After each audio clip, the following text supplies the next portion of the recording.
নমস্কাৰ। আজি মই আপোনালোকলৈ একেবাৰে চিম্পুলভাৱে বনাব পৰা এটা জলকীয়া আচাৰ লৈ আহিছোঁ। এইটো যিটো আচাৰে আপোনালোকৰ পেটৰ পুৰণি সমস্যাও নকৰে, একেবাৰে চিম্পুল আৰু একেবাৰে সাধাৰণভাৱে বনাব পাৰিব। চাওঁচোন আহক।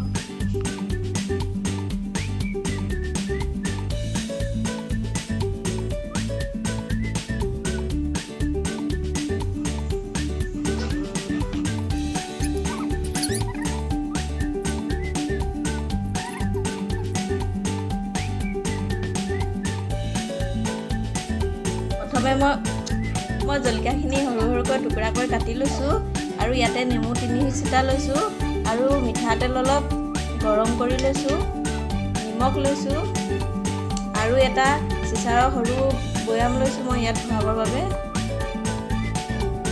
প্ৰথমে মই জলকীয়াখিনি সৰু সৰুকৈ টুকুৰা কৰি লৈছোঁ আৰু নেমু 3 চিটা লৈছোঁ, মিঠাতেল অলপ গৰম কৰি লৈছোঁ আৰু নিমখ লৈছোঁ আৰু ভৰাবৰ বাবে মই এটা চিচাৰৰ বৈয়াম লৈছোঁ। কাটি লোৱা জলকীয়াখিনি মই এটা বাতিত ভৰাই লৈছোঁ আৰু মই ইয়াতে গৰম কৰি ৰখা মিঠাতেলখিনি দি দিছোঁ।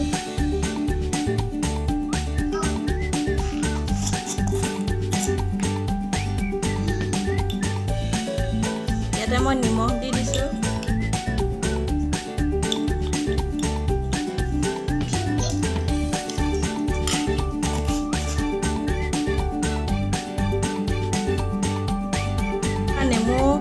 নেমু 3 চিটা মই ৰস উলিয়াই ল'ম। মই 3 চিটা নেমুৰ ৰস উলিয়াই ইয়াতে মিলাই দিছোঁ। মিলাই মই এনেদৰে চামুচেৰে ভালদৰে লৰাই দিছোঁ।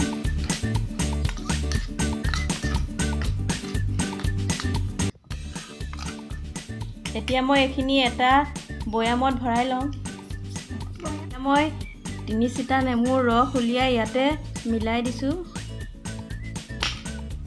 মিলাই মই এনেদৰে চামুচেৰে ভালদৰে লৰাই দিছোঁ।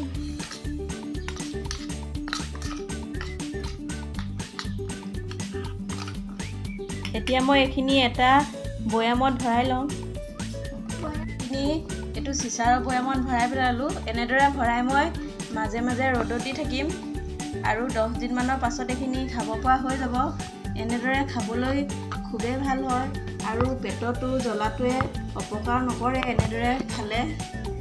আৰু সেইবাবে মই আৰু আগতে বনাই ৰাখিছোঁ। এইখিনি হ'ল মেম জলকীয়া। এই মেম জলকীয়াখিনি বনোৱা আজি মোৰ 15 দিনমানেই হ'ল আৰু এইখিনি খাব পৰা হৈ আছে এতিয়া। মই এইখিনিও এনেদৰে নিমখ, নেমু আৰু অকণমান মিঠাতেল দি বনাইছোঁ।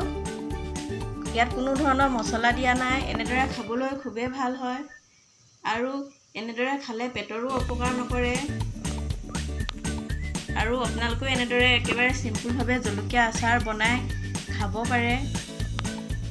আৰু মোৰ ভিডিঅ'টো যদি ভাল লাগে তেনেহ'লে লাইক কৰিব, কমেণ্ট কৰিব, শ্বেয়াৰ কৰিব আৰু কাষতে থকা ছাবস্ক্ৰাইব কৰি কাষতে থকা বেল বুটামটো টিপিব যাতে আহিবলগীয়া ভিডিঅ'সমূহ আপোনালোকে চাব পাৰে। এতিয়ালৈ ভিডিঅ'টো মই ইমানতে সামৰিছোঁ।